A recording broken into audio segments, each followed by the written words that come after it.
Chapter 1 The French Revolution. On the morning of 14th July 1789, the city of Paris was in a state of alarm. The king had commanded troops to move into the city. Rumors spread that he would soon order the army to open fire upon the citizens. Some 7,000 men and women gathered in front of the town hall and decided to form a people's militia. They broke into a number of government buildings in search of arms. Finally, a group of several hundred people marched towards the eastern part of the city and stormed the fortress prison, the Bastille, where they hoped to find hoarded ammunition. In the armed fight that followed, the commander of the Bastille was killed and the prisoners released, though there were only 7 of them.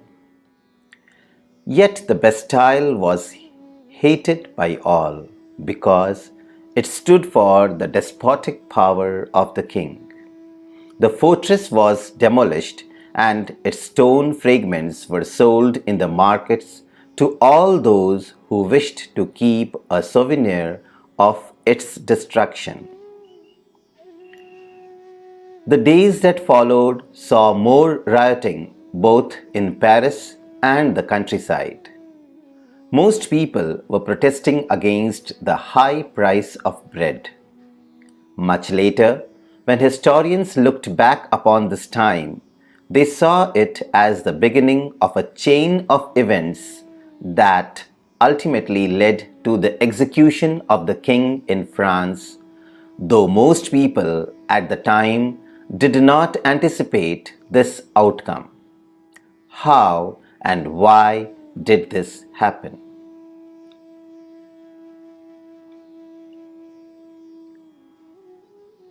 French society during the late 18th century. In 1774, Louis XVI of the Bourbon family of kings ascended the throne of France. He was 20 years old and married to the Austrian princess Marie Antoinette. Upon his accession, the new king found an empty treasury. Long years of war had drained the financial resources of France. Added to this was the cost of maintaining an extravagant court at the immense palace of Versailles. Under Louis XVI, France helped the 13 American colonies to gain their independence from the common enemy, Britain. The war ended more than $1 billion to a debt that had already risen to more than 2 billion livres. Lenders who gave the state credit now began to charge 10% interest on loans. So the French government was obliged to spend an increasing percentage of its budget on interest payments alone. To meet its regular expenses, such as the cost of maintaining an army, the court, running government offices or universities, the state was forced to increase taxes, yet even this measure would not have sufficed. French society in the 18th century was divided into 3 estates, and only members of the 3rd estate paid taxes. The Society of Estates was part of the feudal system that dated back to the Middle Ages. The term old regime is usually used to describe the society and institutions of France before 1789. Figure 2 shows how the system of estates in French society was organized. Peasants made up about 90% of the population. However, only a small number of them owned the land they cultivated. About 60% of the land was owned by nobles, the church, and other richer members of the Third Estate.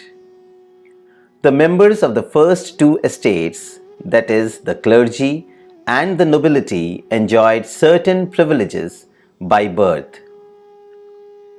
The most important of these was exemption from paying taxes to the state.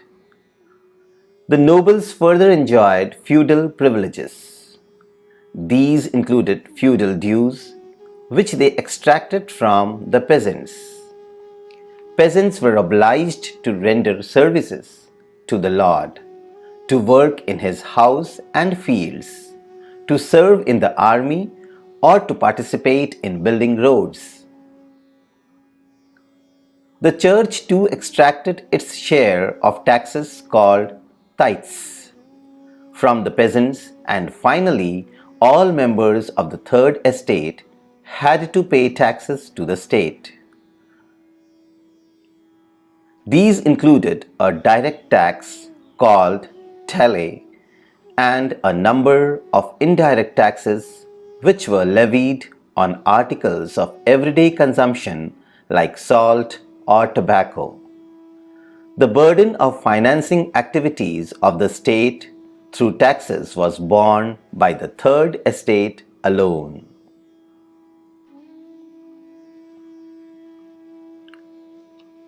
The struggle to survive. The population of France rose from about 23 million in 1715 to 28 million in 1789. This led to a rapid increase in the demand for the food grains. Production of grains could not keep pace with the demand, so the price of bread, which was the staple diet of the majority, rose rapidly.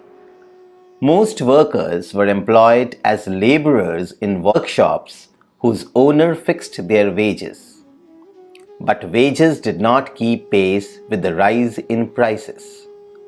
So the gap between the poor and the rich widened. Things became worse whenever drought or hail reduced the harvest.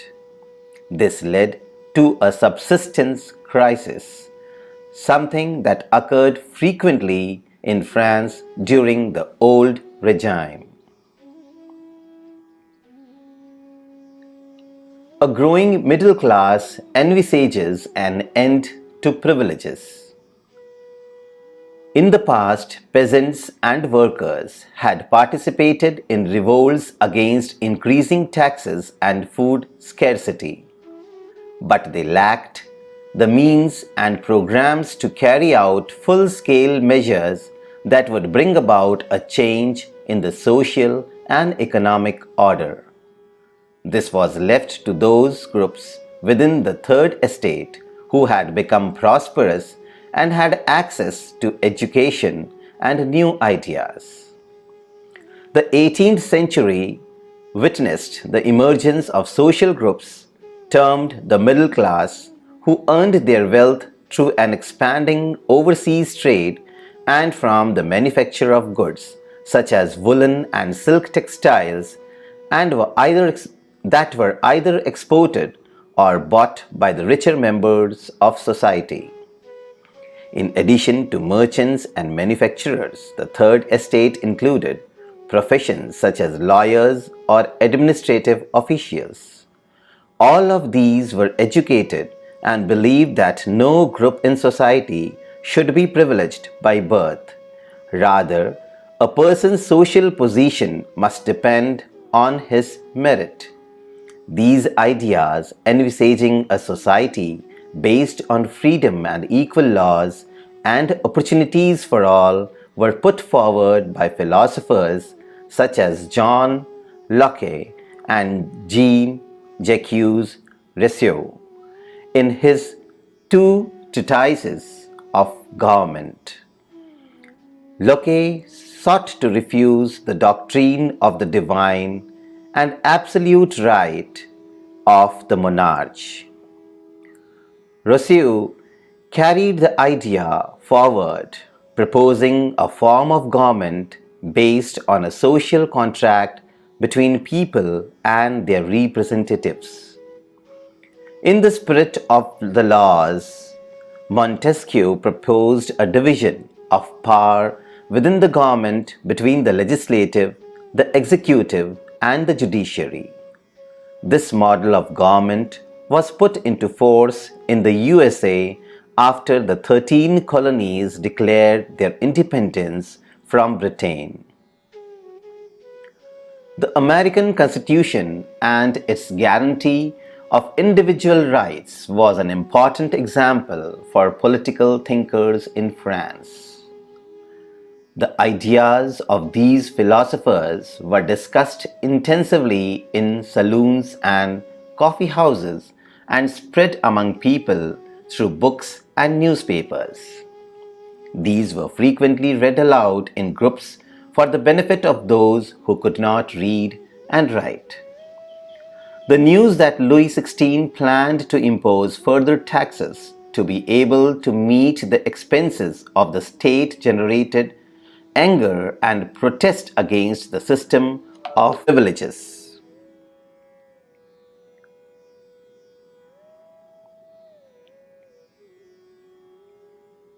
The outbreak of the revolution. Louis XVI had to increase taxes for reasons you have learned in the previous section.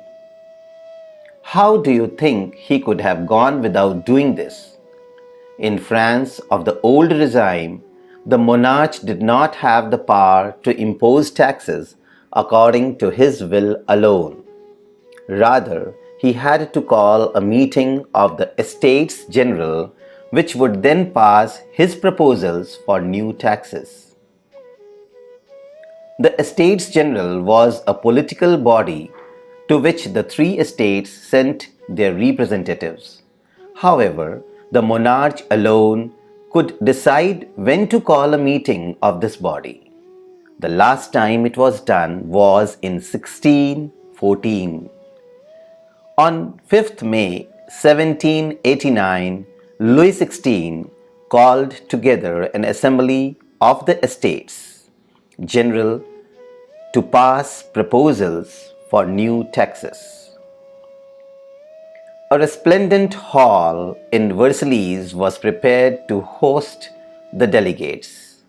The first and second estates sent 300 representatives each, who were seated in rows facing each other on two sides, while the 600 members of the third estate had to stand at the back.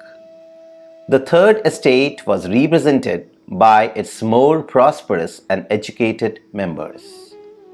Peasants, artisans, and women were denied entry to the assembly. However, their grievances and demands were listed in some 40,000 letters which the representatives had brought with them.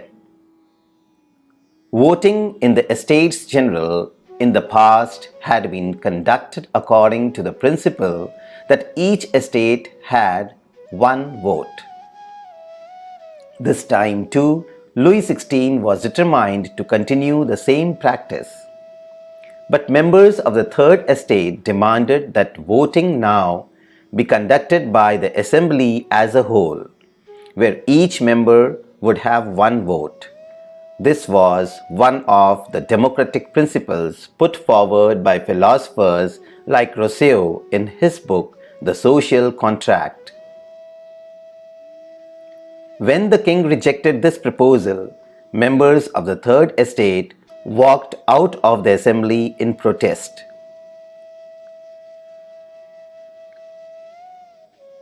The representatives of the Third Estate viewed themselves as spokesmen for the whole French nation. On 20th June, they assembled in the hall of an indoor tennis court in the grounds of Versailles. They declared themselves a national assembly and swore not to disperse till they had drafted a constitution for France that would limit the powers of the monarch. They were led by Mirabeau and Abbé Sais. Mirabeau was born in a noble family but was convinced by the need to do away with the society of feudal privilege. He brought out a journal and delivered powerful speeches to the crowds assembled at Versailles. Abbé Sais, originally a priest, wrote an influential pamphlet called What is the Third Estate? While the National Assembly was busy at Versailles drafting a constitution, the rest of France seethed with turmoil. A severe winter had meant a bad harvest. The price of bread rose. Often bakers exploited the situation and hoarded supplies. After spending hours in long queues at the bakery, crowds of angry women stormed into the shops. At the same time, the king ordered troops to move into Paris. On 14th July, the agitated crowd stormed and destroyed the Bastille. In the countryside, rumors spread from village to village that the lords of the manor had hired bands of brigands who were on their way to destroy the ripe crops. Caught in a frenzy of fear, peasants in several districts seized hoes and pitchforks and attacked Chateau. They looted, hoarded grain, and burnt down documents containing records of manorial dues. A large number of nobles fled from their homes, many of them migrating to neighboring countries. Faced with the power of his revolting subjects, Louis XVI finally accorded recognition to the National Assembly and accepted the principle that his powers would from now on be checked by a constitution. On the night of 4th August 1789, the Assembly passed a decree abolishing the feudal system of obligations and taxes. Members of the clergy too were forced to give up their privileges. Tithes were abolished and lands owned by the church were confiscated. As a result, the government acquired assets worth at least 2 billion livres. France becomes a constitutional monarchy. The National Assembly completed the draft of the Constitution in 1791. Its main object was to limit the powers of the monarch. These powers, instead of being concentrated in the hands of one person, were now separated and assigned to different institutions: the legislature, executive, and judiciary. This made France a constitutional monarchy.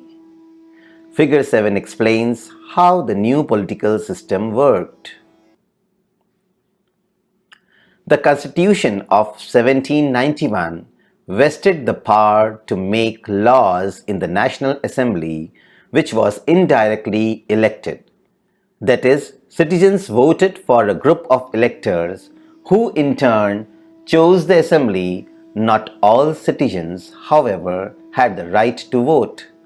Only men above 25 years of age who paid taxes equal to at least 3 days of a laborer's wage were given the status of active citizens, that is, they were entitled to vote. The remaining men and all women were classed as passive citizens. To qualify as an elector and then as a member of the assembly, a man had to belong to the highest bracket of taxpayers. The Constitution began with a declaration of the rights of man and citizen.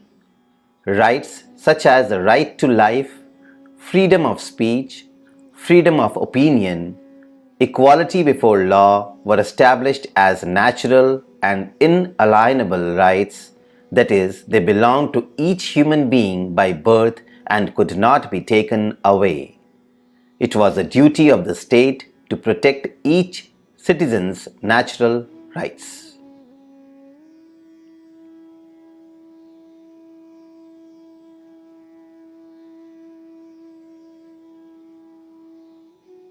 France abolishes monarchy and becomes a republic. The situation in France continued to be tense during the following years. Although Louis XVI had signed the constitution, he entered into secret negotiations with the King of Prussia. Rulers of other neighboring countries too were worried by the developments in France and made plans to send troops to put down the events that had been taking place there since the summer of 1789. Before this could happen, the National Assembly voted in April 1792 to declare war against Prussia and Austria. Thousands of volunteers thronged from the provinces to join the army. They saw this as a war of the people against kings and aristocracies all over Europe. Among the patriotic songs they sang was the Marseillaise, composed by the poet Roger Isle. It was sung for the first time by volunteers from Marseille as they marched into Paris and so got its name. The Marseillaise is now the national anthem of France. The Revolutionary Wars brought losses and economic difficulties to the people. While the men were away fighting at the front, women were left to cope up with the tasks of earning a living and looking after their families. Large sections of the population were convinced that the revolution had to be carried further, as the Constitution of 1791 gave political rights only to the richer sections of society. Political clubs became an important rallying point for people who wished to discuss government policies and plan their own forms of action. The most successful of these clubs was that of Jacobins, which got its name from the former convent of Saint Jacob in Paris. Women too, who had been active throughout this period, formed their own clubs. Section 4 of this chapter will tell you more about their activities and demands. The members of the Jacobin Club belonged mainly to the less prosperous sections of the society. They included small shopkeepers, artisans such as shoemakers, pastry cooks, watchmakers, printers, as well as servants and daily wage workers. Their leader was Maximilien Robespierre. A large group among the Jacobins decided to start wearing long striped trousers similar to those worn by dock workers. This was to set themselves apart from the fashionable sections of society, especially nobles who wore knee breeches. It was a way of proclaiming the end of the power wielded by the wearers of the knee breeches. These Jacobins came to be known as sans-culottes, literally meaning those without knee breeches. Sans-culottes men wore in addition the red cap that symbolized liberty. Women, however, were not allowed to do so. In the summer of 1792, the Jacobins planned an insurrection of a large number of Parisians who were angered by the short supplies and high prices of food. On the morning of August 10, they stormed the palace of the Tuileries, massacred the king's guards, and held the king himself as hostage for several hours. Later, the assembly voted to imprison the royal family. Elections were held From now on, all men of 21 years and above, regardless of wealth, got the right to vote. The newly elected assembly was called the Convention. On 21st September 1792, it abolished the monarchy and declared France a republic. As you know, a republic is a form of government where the people elect the government, including the head of the government. There is no hereditary monarchy. You can try and find out about some other countries that are republics and investigate when and how they became so. Louis XVI was sentenced to death by a court on the charge of treason. On 21st January 1793, he was executed publicly at the Place de la Concorde. The Queen, Marie Antoinette, met with the same fate shortly after. The Reign of Terror. The period from 1793 to 1794 is referred to as the Reign of Terror. Robespierre followed a policy of severe control and punishment. All those whom he saw as being enemies of the Republic, ex-nobles and clergy, members of other political parties, even members of his own party who did not agree with his methods, were arrested, imprisoned, and then tried by a revolutionary tribunal. If the court found them guilty, they were guillotined. The guillotine is a device consisting of two poles and a blade with which a person is beheaded. It was named after Dr. Guillotin, who invented it.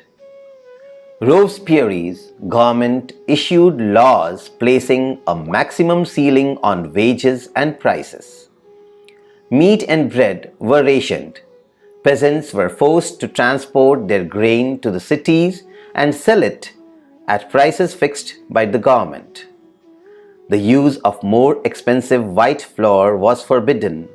All citizens were required to eat the plain dégalite, equality bread, a loaf made of whole wheat.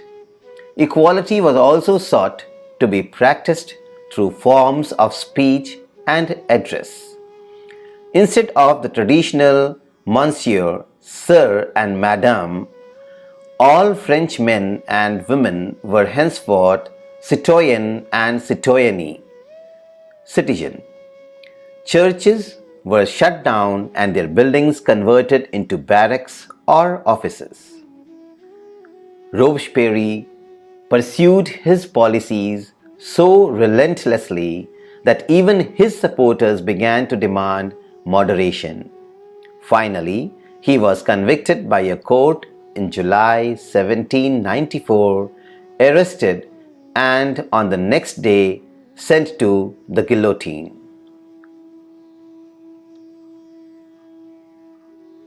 A Directory rules France. The fall of the Jacobin government allowed the wealthier middle classes to seize power. A new constitution was introduced which denied the vote to non-propertied sections of society. It provided for 2 elected legislative councils. These then appointed a directory, an executive made up of 5 members. This was meant as a safeguard against the concentration of power in a one-man executive as under the Jacobins. However, the directors often clashed with the legislative councils, who then sought to dismiss them. The political instability of the directory paved the way for the rise of a military dictator, Napoleon Bonaparte. Through all these changes in the form of government, the ideas of freedom, of equality before the law, and of fraternity remained inspiring ideals that motivated political movements in France and the rest of Europe during the following century. Did women have a revolution? From the very beginning, women were active participants in the events which brought about so many important changes in French society. They hoped that their involvement would pressurize the revolutionary government to introduce measures to improve their lives. Most women of the Third Estate had to work for a living. They worked as seamstresses or laundresses, sold flowers, fruits, and vegetables at the market, or were employed as domestic servants in the houses of prosperous people. Most women did not have access to education or job training. Only daughters of nobles or wealthier members of the Third Estate could study at a convent, after which their families arranged a marriage for them. Working women had also to care for their families, that is, cook, fetch water, queue up for bread, and look after the children. Their wages were lower than those of men. In order to discuss and voice their interests, women started their own political clubs and newspapers. About 60 women's clubs came up in different French cities. The Society of Revolutionary and Republican Women was the most famous of them. One of their main demands was that women enjoy the same political rights as men. Women were disappointed that the Constitution of 1791 reduced them to passive citizens. They demanded the right to vote, to be elected to the assembly, and to hold political office. Only then, they felt, would their interests be represented in the new government. In the early years, the revolutionary government did introduce laws that helped improve the lives of women. Together with the creation of state schools, schooling was made compulsory for all girls. Their fathers could no longer force them into marriage against their will. Marriage was made into a contract entered into freely and registered under civil law. Divorce was made legal and could be applied for by both women and men. Women could now train for jobs, could become artists, or run small businesses. Women's struggle for equal political rights, however, continued. During the Reign of Terror, the new government issued laws ordering closure of women's clubs and banning their political activities. Many prominent women were arrested and a number of them executed. Women's movements for voting rights and equal wages continued through the next 200 years in many countries of the world. The fight for the vote was carried out through an international suffrage movements during the late 19th and early 20th centuries. The example of the political activities of French women during the revolutionary years was kept alive as an inspiring memory. It was finally in 1946 that women in France won the right to vote.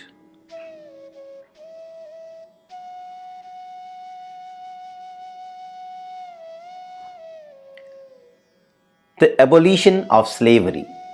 One of the most revolutionary social reforms of the Jacobin regime was the abolition of slavery in the French colonies.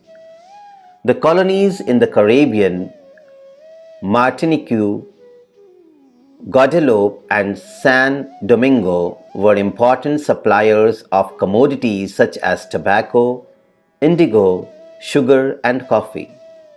But the reluctance of Europeans to go and work in distant and unfair lands meant a shortage of labor on the plantations.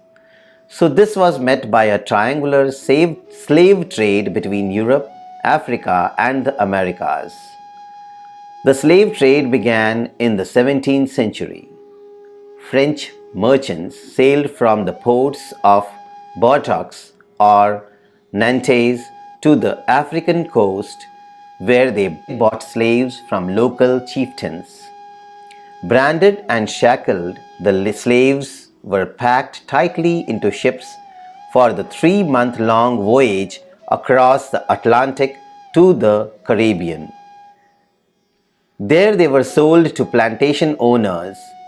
The exploitation of slave labor made it possible to meet the growing demand in European markets for sugar, coffee, and indigo. Port cities like Bordeaux and Nantes owed their economic prosperity to the flourishing slave trade. Throughout the 18th century, there was little criticism of slavery in France. The National Assembly held long debates about whether the rights of man should be extended to all French subjects, including those in the colonies. But it did not pass any laws, fearing opposition from businessmen whose incomes depended on the slave trade. It was finally the convention which in 1794 legislated to free all slaves in the French overseas possessions. This, however, turned out to be a short-term measure. 10 years later, Napoleon reintroduced slavery. Plantation owners understood their freedom as including the right to enslave African Negroes in pursuit of their economic interests. Slavery was finally abolished in French colonies in 1848. The Revolution and Everyday Life. Can politics change the clothes people wear, the language they speak, or the books they read? The years following 1789 in France saw many such changes in the lives of men, women, and children. The revolutionary governments took it upon themselves to pass laws that would translate the ideals of liberty and equality into everyday practice. One important law that came into effect soon after the storming of the Bastille in the summer of 1789 was the abolition of censorship. In the old regime, all written material and cultural activities, books, newspapers, plays, could be published or performed only after they had been approved by the censors of the king. Now the Declaration of the Rights of Man and Citizen proclaimed freedom of speech and expression to be a natural right. Newspapers, pamphlets, books, and printed pictures flooded the towns of France from where they traveled rapidly into the countryside. They all described and discussed the events and changes taking place in France. Freedom of the press also meant that opposing views of events could be expressed. Each side sought to convince the others of its position through the medium of print. Plays, songs, and festive processions attracted large number of people. This was one way they could grasp and identify with ideas such as liberty or justice that political philosophers wrote about at length in texts which only a handful of educated people could read.